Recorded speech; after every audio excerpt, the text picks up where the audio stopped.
Greetings, users and programs. This is Etari Living Sacrifice, continuing our tour of Egypt, and in this episode, we're going to learn about the Sphinx.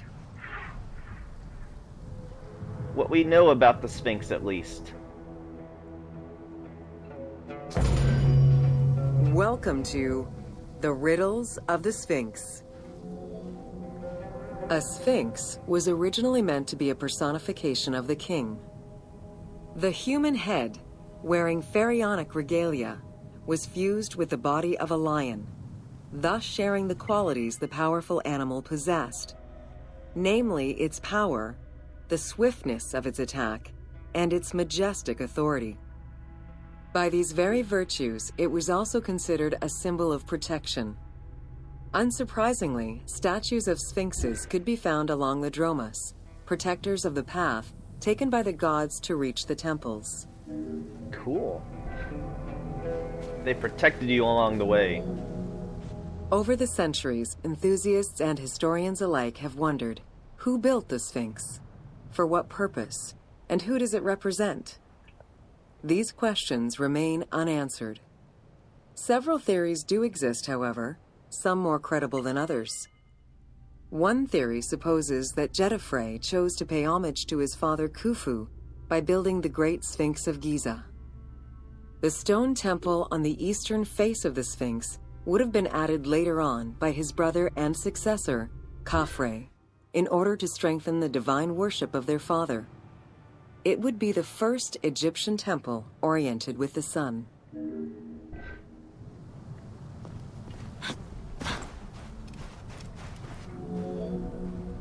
Another theory suggests that the Sphinx was built by Khafre and was meant to represent him. The arguments to support this hypothesis are based on the fact that the limestone beds used for the main work of the Temple of the Sphinx are geographically and architecturally similar to the Valley Temple of Khafre.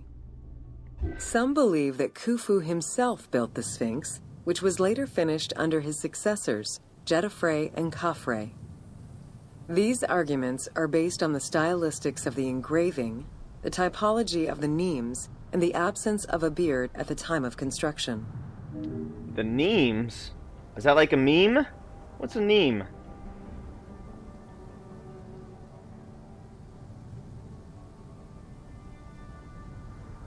A town and commune. No, that can't be it.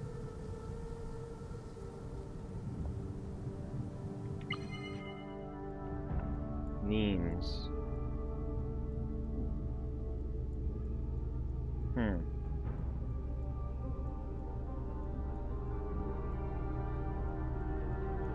Nemes is the striped headcloth worn by pharaohs in ancient Egypt. That's what they're called. I did not know that. It covered the whole crown and back of the head and nape of the neck, sometimes also extending a little way down the back, and had lappets, two large flaps which hung down behind the ears and in front of both shoulders. So that's what a neme is. Not a meme, a neme. While ancient Egypt as a whole leaves a rather monochrome vision of its monuments and statuary, it is vital to understand that in ancient times, absolutely everything was painted. The sun, eating away at the pigments of the colors, the sand, the climate, and the implacable impact of time, unfortunately destroyed the glorious colors of the Sphinx of Giza.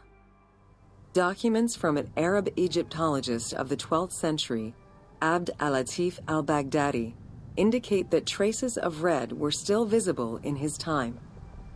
Today, however, the only color that remains are traces of red close to the ears of the Sphinx, as well as hints of blue and yellow on the nemes, traditional colors for that type of headdress. The pigments for the color red were man-made, obtained by mixing different products such as clay, quartz sand, and very finely crushed hematite.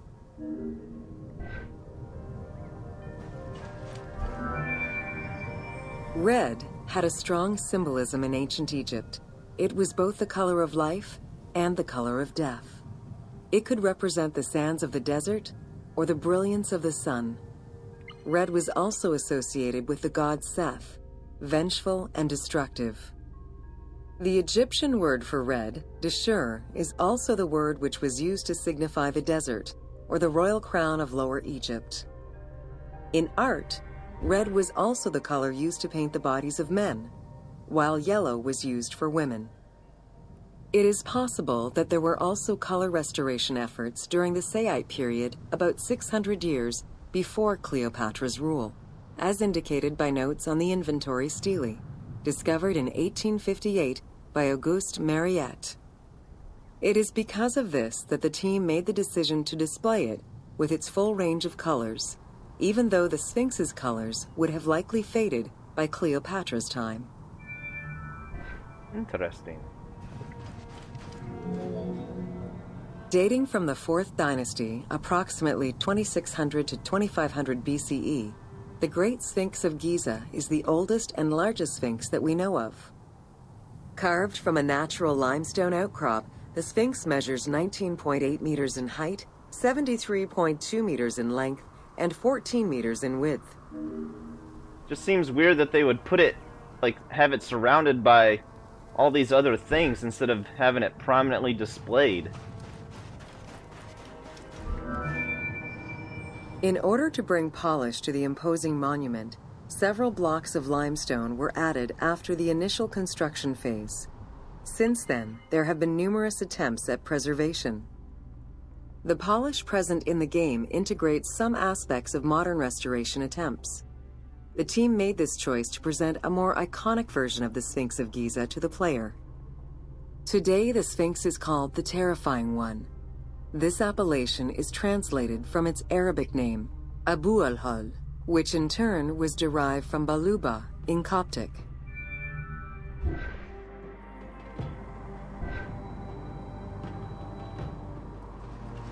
Oh, they'll let us climb up here.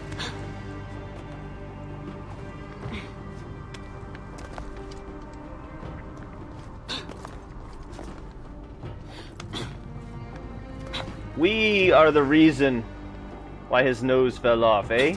No! Oh, I can't die here.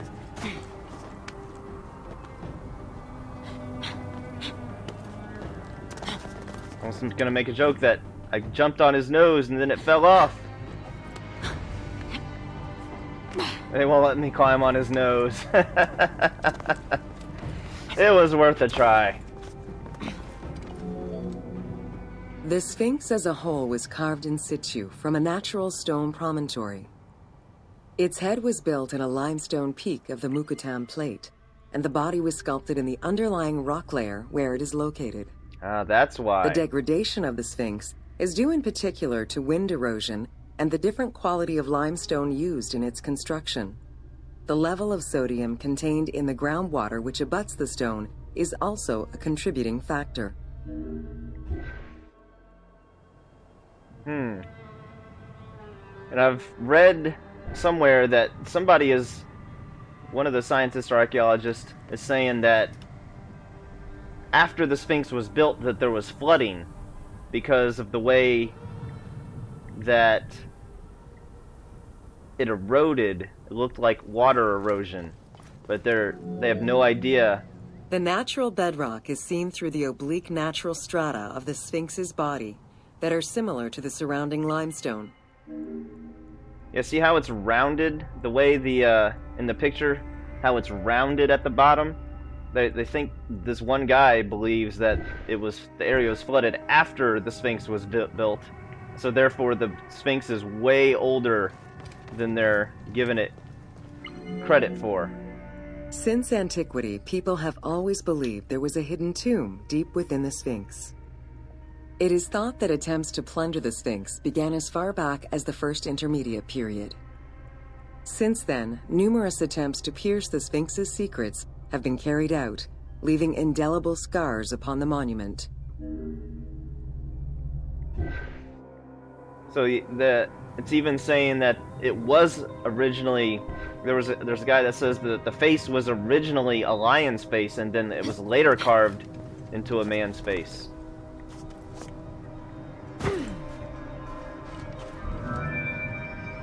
"12 meters long and cut during pharaonic times, another entrance in the back of the Sphinx aroused curiosity. Although Thutmose IV attempted to seal it off, it was possibly reopened by treasure hunters. It was rediscovered by Howard Vyse and mapped more recently by Mark Lehner. This entrance at the back of the Sphinx leads to different cavities of a few meters each, in directions going inside the statue's body and under the surface. The team has used this opportunity to extrapolate a little more. They're saying they dug it a little deeper than they've actually discovered so far. While there have been no major discoveries pertaining to the Sphinx of Giza in recent years, theories and hypotheses continue to emerge. Without validation provided by archaeological sources, however, they remain unsubstantiated. They don't know. We don't know. Not they, we. The first of the main theories as to the Sphinx of Giza's meaning posits that the Sphinx was originally a massive representation of the god Anubis. Its principal arguments are that the head of the Sphinx is disproportionate compared to the size of its body. The second theory believes that the representation of two sphinxes on the stela of Thutmose IV would indicate that another stone sphinx had existed on the site itself, possibly even in paired symmetry on the other side of the Nile. However, neither of these theories can be verified in any way. Gotcha. Several scientific projects using new technologies have been put in place in the past decades. The most important was led by Mark Lehner and his team, who specialize in the study and survey of the Giza Plateau, including the Sphinx site. The mapping made it possible to see the materials used to construct the Sphinx, analyze the different layers of erosion, and figure out the most fragile areas to protect. After a few attempts at giving the Sphinx artistic proportions, the team instead decided to use photogrammetry mapping to faithfully reproduce the proportions of the Sphinx. See, it's saying that the head is proportionally smaller than the body, so they think it was this one guy, this one place thing I read said that it might have been a full Sphinx lion and then later carved into a face. What the Sphinx of Giza represented during its construction and how the Sphinx was perceived by the Egyptians of the New Kingdom are two very different matters. Originally a representation of the king imbued with the power of the lion, the Sphinx was eventually viewed as a direct representation of the most divine. It is theorized that kings of the New Kingdom believed that the Sphinx of Giza was the one who recognized and legitimized the ruler of Egypt. Thus, despite the fact the Sphinx of Giza was partially buried under the sand during his reign, Amenhotep II knew that the monument was of great importance. They let it get buried. Couldn't have been that important. Amenhotep II built a second temple dedicated for the Sphinx as Horomiaket to pay homage to Khufu and Khafre, his predecessors. It became a common habit for this dynasty to spend time with their royal courts at the Sphinx. Its sanctuary became known as Setepet, the Chosen. Scarab inscribed with the throne name of Amenhotep II, featuring a sphinx. Scarab.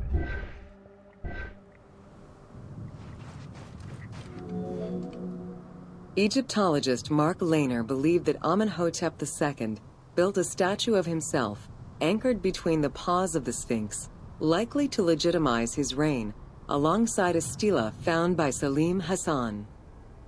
Many other pharaohs of this dynasty, such as Tutankhamun and Ramses II, also left marks of their passage in a similar fashion, sometimes even stripping the stones of nearby temples and pyramids to do so.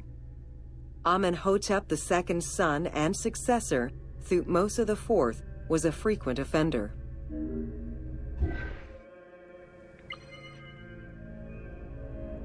Offender. While sleeping between the Sphinx's paws, the future Thutmose IV saw in a dream the god Horomiaket proclaiming his coming accession on the throne of the two lands. This was, of course, on the condition that he remove all of the sand covering the Sphinx, which stood guard as the personification of the god, and should thus never be engulfed by the sands of the desert. Gotcha, yeah. So it was covered by sand for a while. Even probably up until, well, the 1800s. It says, according to that picture, it was covered in sand.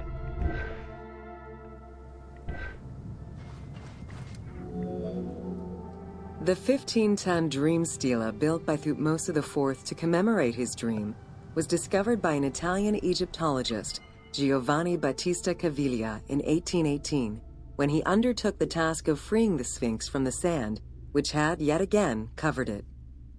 Cavalia was looking for an entrance into the structure of the Sphinx, but instead he discovered an open-air chapel and stelas between the paws. Ashes from a ceremony were still present. Protected by sand, they quite possibly were from the last ceremonies in Roman times. It's even partially covered now. We read that during playing the game, so if you want to pause it, you can read it, but I'm not going to read it all right now.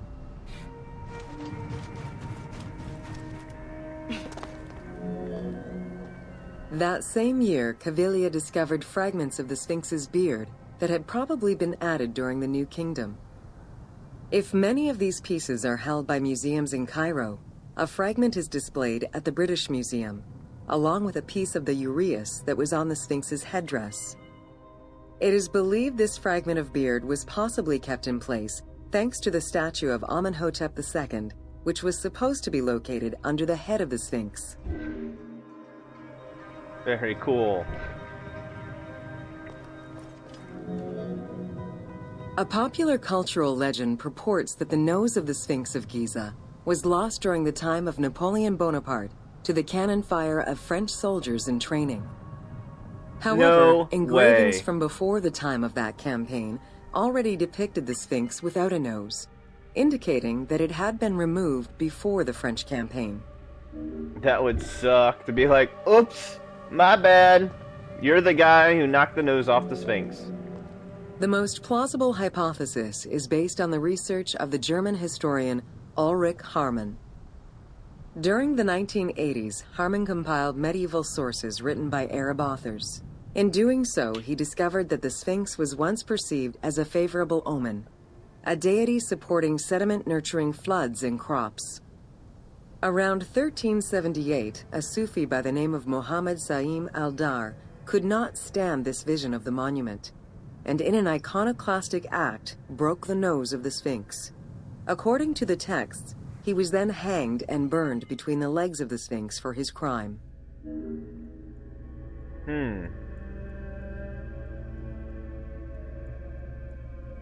A Sufi named Muhammad Sa'im al-Dahir could not stand that the Sphinx was a favorable omen.